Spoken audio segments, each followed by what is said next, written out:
Book title: Grow Your Asset, Grow Your Savings. About Jackson Tan. Jackson is a professional property agent and certified property wealth planner with 10 years of experience in the Singapore real estate market. He's an associate branch director leading a team and has been recognized as a top achiever, making the top 10% in 2023 and top 9% in 2024 at Singapore's largest real estate agency, Propnex. From helping HDB and private homeowners to guiding clients on smart property moves, Jackson's journey is all about helping people grow their assets and improve their lives through property. He believes property is not just a roof over your head, it can also be your best savings. Book content. Chapter 1, The Old Me. Chapter 2, Why Grow Asset. Chapter 3, How to Grow Asset. Chapter 4, Creative Financing of Asset. Chapter 5, Grow Your Asset. Chapter 1, The Old Me. Hi, I'm Jackson. You are part of my circle, people I truly treasure. This book is not for sale. I wrote it to share the real estate knowledge I've gained over the past 10 years, and to pass the knowledge on to those around me. When I was younger, I didn't really care about property. If you know me, you'd know I was more interested in math. That's how I became a math tutor, then a math teacher in Mo School at Axe Barker Road. To me back then, property was just a roof over my head. I grew up with the mindset of working hard and saving money. The topic of property only became real when my wife and I started looking for our first home together. Should we buy a BTO or an HDB resale flat? I had lived in Chong Bahru since young, and my wife grew up in Queenstown. We were both comfortable with our old neighborhoods. Like many people, we preferred to stay close to where we knew. Who wants to leave their comfort zone, right? But HDB resale flats were expensive. And the built-to-order BTO projects available then were in non-central areas. Looking at our finances, I suggested Bukit Batok BTO project called Sky Peak since I had done my national service at MINDEF in Bukit Kembak and was familiar with the area. My wife agreed, and we successfully balloted for a flat there. It was a long wait of 4 years 6 months because this BTO project was big. But I was confident that a new BTO housing would be worth a good price later. I had personally seen my parents' flat go through in Block Sears in Zion Road and be replaced with a new BTO flat in Havelock View. Their new 4-room HDB flat could fetch as high as $750,000 at that time. So while waiting, we focused on saving money until the day we finally collected our keys. We chose a 3-room flat instead of 4-room because we wanted to save. Our mindset then was that loans are bad. Loans mean debt and you have the stress to pay monthly. Do you think the same way? Back then, our goal was simple: work hard, save every month, and pay off the housing loan as fast as possible. After working in real estate for some years, I've seen and helped clients upgrade and downgrade their homes. I realized upgrading to condo is necessary for me too, but honestly, I was scared. Scared of what? Uncertainty. No one in my family bought a condo except my cousin-in-law and my sister's family, and in both cases, I was the one who helped them with the purchase. How good would it have been if there had been someone to guide me and assure me that everything would be fine? My parents believed taking a big loan was bad, worried about whether my wife and I could repay it. I can't blame them as they're basing this on their own experience. Because they're my parents, their worries affected me emotionally. But if I let that fear rule me, I would find every excuse not to move forward. Like, I love my neighbors. I love the 24-hour supermarket downstairs. I love climbing Bukit Timah Hill. My wife and I have feelings for this flat. Wait, why am I even talking about upgrading? Because that why is what drives me. I have to be the one to take the first step, even if the fear is all in my head. I tell myself if I don't upgrade, I will stay stagnant and the people in my circle won't progress either.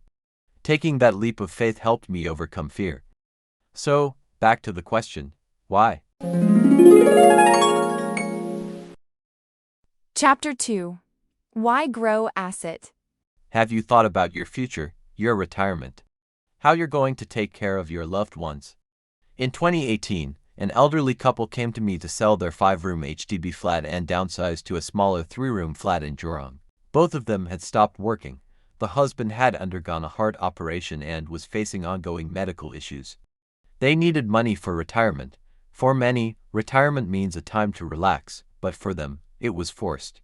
They wanted to work, but no one would hire them due to their age and health. Their savings were running low, and they had to depend on their two children. One child was still studying and the other had her own family to take care of. After working out their finances, including the CPF refund, they would get about $150,000 in cash from the sale. They felt relieved because at least this sum added to their dwindling savings. But deep down, I wondered, would that money really last their entire lifetime? They were in their 60s. With an average life expectancy of around 85 years, that's about 20 more years to go. If each of them needs $500 a month for living expenses, that's $1,000 total per month, or $12,000 a year. Over 20 years, that adds up to $240,000, and that's not even counting medical costs, household bills, or inflation in Singapore. Which stage of life are you in? I have met many HDB owners who couldn't cash out any money when they downgrade their flat. Some even ended up with negative sale proceeds. You may wonder, how is that possible? Take one client of mine who owned a 3-room flat at Block 36 Bio Crescent, near Xiangbaro Marti. The flat was over 50 years old. After selling the flat for $350,000 and deducting the amount of CPF used plus accrued interest, there was a shortfall of $30,000. Due to the HDB flat getting older and its lease decaying, the property's price did not grow faster than the CPF amount used plus the accrued interest. When I asked my client why they did not want to sell the flat earlier, this was what they told me. In the past, the wife was emotionally attached. Selling a house felt like selling a home. Then, neighbors also speculated the flat might go en bloc. They kept holding on, even as the lease on their flat kept running down. They thought they could stay at the flat forever, but their savings just weren't enough. If you know anyone in a similar situation, please advise them to apply for a new BTO flat and consider renting out rooms temporarily. For those who are third-timers, meaning they have previously bought 2 subsidized flats from HDB, the only option is a 2-room flexi-flat with a shorter lease. This lets them cash out when they downsize. For HDB owners age 65 and above, the HDB lease buyback scheme is another option. It offers cash, though usually less than what they would get from a resale. This scheme is suitable for those with no children or who don't want to leave behind an asset. The government has announced that it will not continue the selective en bloc redevelopment scheme Sears and is instead considering the ERS, which offers less generous compensation. It's wiser to act early and plan for your future. The risk of holding on to HDB for too long. Ask yourself, how much is one plate of chicken rice today? And how much was it 10 years ago? What happened? Inflation. Now think. How much savings will you need for retirement? Here's a simple exercise for you. Fill in your numbers. Based on age 65 retired and age 85 deceased. Take your monthly expenses at age 65. Multiply by 12 months. Multiply by 20 years.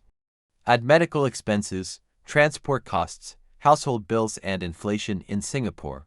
What is your total savings needed? Did you find it hard to estimate medical expenses, transport costs, household bills and inflation in Singapore for your old age? With uncertainty ahead, the best way forward is to start growing your savings now. In 2018, I met a flat owner in his early 50s whose HDB flat had just reached its MOP minimum occupation period. Over those 5 years of MOP, his flat had grown into a valuable asset pot of gold. His plan was to sell and downgrade into a smaller 3-room flat.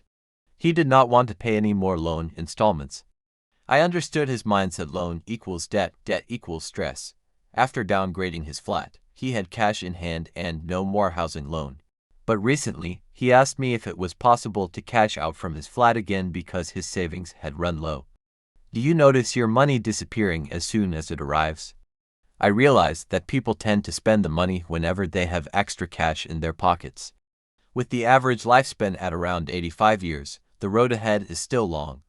The ideal time to downgrade your property is when you retire, not before. During your active years, focus on upgrading, not downgrading. Is Singapore property safe to buy? Will Singapore property prices drop? Here's a chart of property prices over the past 20 years. You'll see that as long as you buy and hold property for long, prices generally increase. From Q to 2005 to Q to 2025, HDB resale prices have grown by 180.17%. Condo resale prices have grown by 230.80%, and landed property resale prices have grown by 341.65%. Over these 20 years, Singapore government has controlled and implemented various cooling measures such as additional beers stamp duty ABSD, loan-to-value LTV limits and total debt servicing ratio TDS are rules to prevent speculation, over-leverage and property bubbles. If you've heard your parents talk about speculation and people getting burnt in the property market before, that's all history now. Are you those who hesitate to take a loan because you don't want to pay interest? Think again. On average, the property price growth based on the full property value outweighs the interest cost based on the maximum 75% loan amount. Example, HDB resale prices grew 180.17% over 20 years, which averages about 9% per year. If an HDB flat costs $500,000, the yearly capital gain would be around $45,000. If the loan is 75% of $500,000, that's $375,000. With an HDB interest rate of 2.6% per annum over a 25 years tenure, the total interest paid would be approximately $20,415. Also, paying monthly installment is a forced savings mechanism. The money stays in your property until you sell. In other words, using your next property as a way to help you save money might actually be a smart move. In 2017, an elderly couple bought a new 4-room HDB flat at Jalan Membina through me. Back then, this flat was sold for $700,000. I wasn't sure why the buyers had so much money. They told me they had just sold their 3-bedroom condo and could have downsized to a 1-bedroom condo. But when they saw the new environment at Jalan Membina, they liked it and decided to stay there as their final retirement home. What I learned from them is this: the higher the value of the property you own, the more housing options you have to cash out when you're older. Even if you don't cash out, your net worth is there and you can pass on the asset to your loved ones, so it's not just a choice, it's a must. But how do you get there? Chapter 3. How to grow asset. Upgrade from an HDB 4-room flat to a $2 million property in just 3 years and 6 months with zero savings. Do you think it's possible or impossible? Keep reading. In 2021, a couple in their 30s came to me. Their Yishan 4-room flat was for $150,000 with no outstanding loan. They had fully paid up their housing loan after years of working. However, upon learning about HDB lease decay, they were worried that the value of their flat would eventually drop to almost nothing as the lease shortened. With many years ahead of them, they knew they had to do something. Here's what they did. They used the $450,000 from the sale of their flat to buy a $1.2 million property. After paying the 25% down payment $300,000 and beers stamp duty BSD of $32,600, they still had $117,400 left in reserve. This reserve fund could cover their monthly loan installments of about $3,000 over 3 years and 3 months if both of them lost their jobs. After 3 years, they upgraded to a $2 million property with their initial $450,000 sale proceeds, accumulated savings, and property growth. Again, they put down 25% $500,000 and paid BSD $69,600, still leaving $200,400 in reserve. What if they had chosen to do nothing? I'm not saying everyone must upgrade to private property. Whether it's HDB, condo, or landed, property is simply a tool to help grow your savings. The key is to choose an asset that fits within your affordability. I used to believe loans were bad and monthly installments meant stress. But look at this Yishan case. It shows that with the right numbers and planning, taking a loan can actually be safe and smart. Honestly, with limited cash and CPF, how much can we really grow our savings? Still don't understand? Let me explain. Use other people's money OPM to grow your savings. Banks use other people's money. You use bank money to grow your wealth. This is called a good loan. You can keep applying the OPM method by renting out your property and using the tenant's rental money to pay your mortgage, creating passive income. Or you could sell the property later to cash out a lump sum. But if you borrow from the bank to spend on consumption such as shopping and holidays, that's a bad loan. So, taking loans isn't bad or stressful, as long as you understand your fundamentals and plan properly. In fact, many high net worth clients I meet are more than happy to pay monthly installments if it means owning valuable assets. Let's play a quick game. Write down your answer. Which asset has the higher value? 1. Resale HDB versus new BTO, underscore. 2. HDB versus condo, underscore. 3. New BTO versus new executive condo EC, underscore. 4. Resale condo versus new launch condo, underscore. 5. Leasehold condo versus freehold condo, underscore. 6. Condo versus landed, underscore. Let's reveal your answer. A table showing pros and cons between resale HDB and new BTO. What is HDB lease decay? When you buy a new BTO, the lease starts at 99 years. After MOP, the lease shortens to 95 years for standard flats and 90 years for plus, prime flats. Housing regulations state that the remaining lease of the property plus the youngest buyer's age must add up to at least 95 years to maximize loan and CPF usage. For example, married couples are generally aged 21 and above when buying resale HDB. 95 minus 21 74 years gives minimum lease required. Flats with less than 74 years lease will start to feel the impact. Flats with under 60 years lease face stricter CPF and loan limits. Flats with less than 20 years lease cannot use CPF at all. This rule limits the pool of buyers and affects affordability, especially for older flats. Back in 2017, the Straits Times published an article warning that when the lease ends, the value falls to zero. Yet many seem to have forgotten this today. A table showing pros and cons between HDB and condo.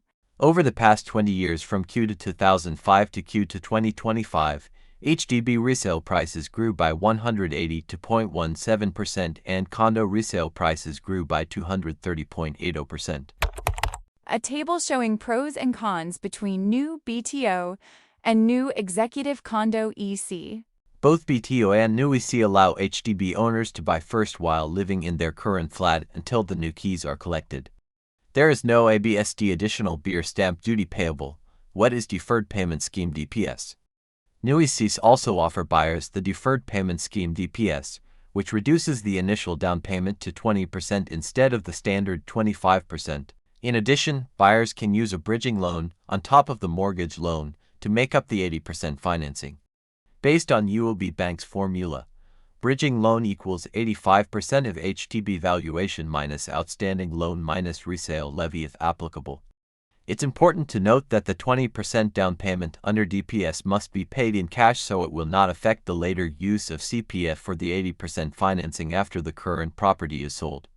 The payment sequence is cash gives CPF gives loan.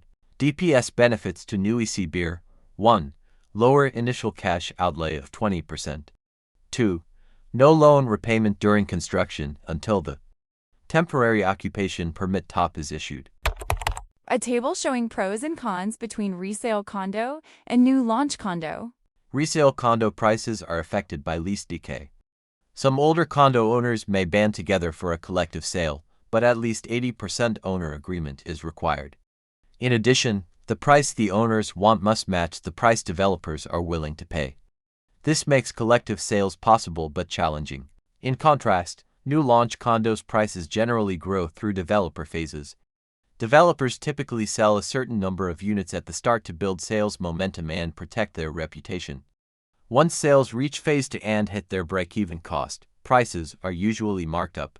Most new launches follow this trend. However, a few less marketable projects may slash prices upon top to avoid paying hefty ABSD penalties for unsold units. This is why it's wise to avoid small boutique projects from non-established developers. First mover advantage in new launch. Resale condos start with a standard payment structure and normal monthly installments. In contrast, new launch condo buyers enjoy lower monthly installments and pay less interest because of the progressive payment scheme. For a $1.5 million property, buyer can save up to $96,764 using progressive payment scheme instead of normal payment. Some of my new launch buyers take advantage of large projects where they don't have to start any loan repayment until the following year, when the foundation stage is completed and the first loan disbursement kicks in. While waiting for this stage, they can continue saving their cash and CPF. When the loan finally starts, the amount is small, so their monthly repayment is only a few $100s. The day the buyer exercises the option is the day the holding period begins. Once the 4-year mark is reached, they can choose to sell the unit with no seller stamp duty, regardless of whether the project has top. This allows them to avoid paying installments for the final stage, CSC legal completion. If they choose to hold the property, they can reprice to a lower interest rate. A table showing pros and cons between leasehold condo and freehold condo. New leasehold condos experience faster capital appreciation than new freehold condos. This is mainly because freehold condos are typically held for the long term, resulting in fewer short-term transactions. Therefore, if you are still in your active working years, a new leasehold condo can be a good option for building capital before retirement. Freehold condos tend to hold value better in long term. Combined with rental income, freehold properties are often valued as legacy assets to be passed down to the next generation. However, do note that even freehold condos in Singapore can be acquired by the government under the Land Acquisition Act law. Over the past 20 years from Q to 2005 to Q to 2025, leasehold condo resale prices grew by 274.07% and freehold condo resale prices grew by 220.75%. A table showing pros and cons between condo and landed housing. Landed property resale prices have grown 341.65% over 20 years compared to resale condos at 230.80%. Did you know your property will be fully paid by age 65? Banks only lend money to you up to age 65 because that's the expected loan repayment horizon. Hence, by the age of 65, you have paid fully your loan. That also means that the older you are, the less you can borrow at the same income. For example, assuming 3% loan interest. Age 35, income $5,000 can borrow up to $652,271. Age 45, income $5,000 can borrow up to $495,855. There is a drop of $156,416 loan. That's why start young and buy property early. Some buyers try timing the market like stocks, but this adds stress. Plus, there is no way you can flip property in today's market as you have to hold on property for years due to HDB MOP minimum occupation period and seller stamp duty. Instead, focus on your age, what you can afford, and buying your best asset. If you are given a choice, HDB bought at $600,000 and grow to $800,000 by age 65 versus a condo bought at $1.5 million and remain at $1.5 million by age 65. Which do you prefer? Most would choose to own the condo by age 65, precisely. Personally, I appealed to HDB to sell my first flat in Bukit Batok before the 5-year MOP and the sale was approved. With the sale proceeds, I bought my next property early, starting my asset growth journey. Now it is your turn. What asset do you want to own by then? Chapter 4: Creative Financing of Asset. With limited cash and CPF savings, the key to growing your property wealth is to use the OPM other people's money method, as covered in Chapter 3. 2 important areas to master. 1. Loan amount. 2. Cash flow for loan installments. Many HDB owners mistakenly think their housing loan amount are the same for HDB and private housing. In reality, you can borrow more for private housing. For HDB flats and new executive condos X, your loan amount is capped at 30% of your income, known as the Mortgage Servicing Ratio (MSR). For private properties, the cap is 55% of your income under the Total Debt Servicing Ratio (TDSR).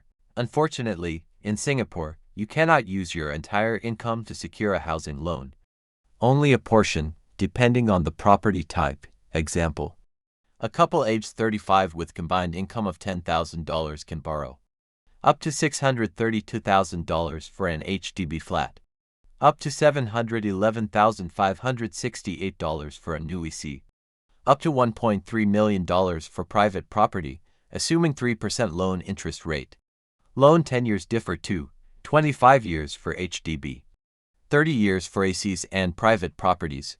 Strategies to increase your loan amount. Basic. Clear existing car loans or switch to in-house loans. Pay off debts reported to MAS to maximize TDSR at 55%. Increase your fixed income. Increase your variable income. 30% haircut applies. Add rental income subject to 30% haircut. Advanced. Pledge. E.g. pledging $100,000 cash in fixed deposit counts as $333 income per month. Unpledge. E.g. showing fund $100,000 in fixed deposits counts as $100 income per month. Show other assets like stocks, structured deposits, or gold. Pledged assets get a 30% haircut, unpledged 70% haircut. Add another borrower as an owner to increase borrowing power. There are times you need to remove an owner name from a property to add the borrower into the another property. Removing name can be done either through transfer by gift only if the property is fully paid in cash, beer stamp duty applies, or decoupling. Decoupling example: husband and wife jointly own a $2.6 million property, 5050 shares with $600,000 outstanding loan. Step 1. Wife buys over husband's 50% share, $1.3 million. Pay 5% minimum cash upfront. Use 20% cash CPF. Take 75% loan. Pay beers stamp duty, $36,600. Pay legal fees for decoupling, $6,000. Restructures her loan share to $300,000 *. Step 2. Husband receives sales proceeds of $1.3 million. Pays off $300,000 loan. Refunds CPF used with accrued interest in cash. Remaining is cash proceeds to husband. Note: CPF refund to husband must be made in cash. Managing cash flow for loan installments. Here are some strategies to keep your cash flow healthy and comfortably service your loans. Basic. Set aside reserve funds for loan payments. Use upcoming bonuses timely. Use parent fundings. Use rental income OPM method to service your loan. Repricing from your current bank to lower installment. Refinance to other bank package for a lower interest rate, lower installment. Advanced. Stretch your loan tenure to lower monthly installments. Example: a 40-year-old beer for a new launch property can start with a 25-year tenure up to age 65. After 4 years upon final stage CSC, he can stretch tenure to 31 years age 75, lowering installments. For resale properties, similar stretching is possible, for example from 25 years to 34 years tenure. Cash out with equity term loan. Interest rates are similar to housing loans, but repayment must be made in cash, not CPF.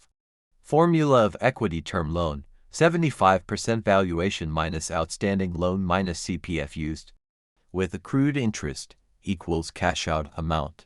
You got other creative financing ideas or strategies? Tell Jackson. I'm always keen to learn more. Chapter 5. Grow your asset. Chapter 1 reminded you not to be like the old me, working hard and paying loan, but missing the power of using property as an asset to grow your saving. Chapter 2 showed real-life examples of my clients. You can choose to do nothing or something, but one thing is certain: time will pass and you will grow older. Do you have enough savings to cover your future expenses? Are you generating enough asset to take care of your loved ones? Chapter 3 showed how my client leveraged other people's money OPM to grow their assets. The value of each housing type varies, so you should choose wisely. Chapter 4 taught you creative ways to finance an asset by managing the loan amount and cash flow for the installment, ensuring safe and smart ownership. Now in this chapter, I want you to fill in the blanks below and start your journey. Step 1. Your dream asset. I want to own this housing asset, by age 65. Because Step 2. Your next upgrade. Maybe it's moving from a small flat to a bigger one, or from an older flat to a new one, or upgrading from HDB to private housing, or moving from a non-central to a central location. Whatever your next step is, make sure it helps grow your savings. Every upgrade is progress. I want to upgrade to Because Step 3. Know your numbers. Available cash, $. Available CPF, $. Maximum loan, $_. If you already own property, gather these details. Property valuation, $_. Outstanding loan amount, $_. CPF use plus accrued interest, $_. Cash proceed from selling, $_. Step 4. Seek professionals, property wealth planner. A professional guides you on using strategies like leveraging other people's money OPM to grow your property asset effectively. He helps you analyze and understand the different types of assets available, their values, and risks, enabling you to make wise choices that align with your financial goals. Real estate agent. A good beer agent protects your interests against seller, spot good value property within your affordability, handle negotiation and contract terms, and smoothen the process. A good seller agent advises you on market pricing, highlights your property's best features, market and present them to the buyers, negotiate for the best offer, and smooths the whole process. Lawyer. Handles all legal paperwork and ensures compliance. Mortgage specialist or banker. Finds you the best loan options at the lowest interest rates. Propnex. Your trusted Singapore's largest real estate agency, with a network of over 13,000 salespersons across the nation. In 2025, Propnex was honored to take part as an official contingent in the SG60 National Day Parade, proudly representing one of the nation's key economic pillars. Propnex actively features and markets a wide range of projects from new launch condos and executive condominiums to commercial and industrial properties, as well as overseas real estate across Malaysia, Thailand, Indonesia, the UK, Australia, Cambodia, Dubai, Japan, and New Zealand. Feel free to reach out to me if you're interested in exploring any of these markets. At Propnex, we also regularly host consumer seminars, including the popular two-day Property Wealth System PWS, delivered by Propnex CEO Mr. Kelvin Fong, Executive Chairman Mr. Ismail Ghafoor, Mr. Edu Limit, and Mr. Limit Young Hawk. These seminars empower you with knowledge and market insights to avoid emotional decisions in property investment. A personal note. Wishing you good health and lasting happiness, I would like to thank my family, relatives, friends, clients, and supporters. Special thanks to my wife, Jovan, for her endless support and love. I am grateful for all we've been through and look forward to many more years together. To my lovely daughter Jeanette, all the hard work is worth it to give you a better life. Papa and Mama love you always. To my parents, parents-in-law, siblings, and family members, thank you for your unwavering support. It's a blessing to be part of this big family. To my Propnex team, thank you for the guidance and environment that helped me grow and add value to my family, friends, and clients. To my clients, your trust inspires me to keep learning and working hard. Thank you for choosing me on your journey. If this book has found its way to you, I welcome your support and the opportunity to work together. Let us grow our asset and grow our savings together.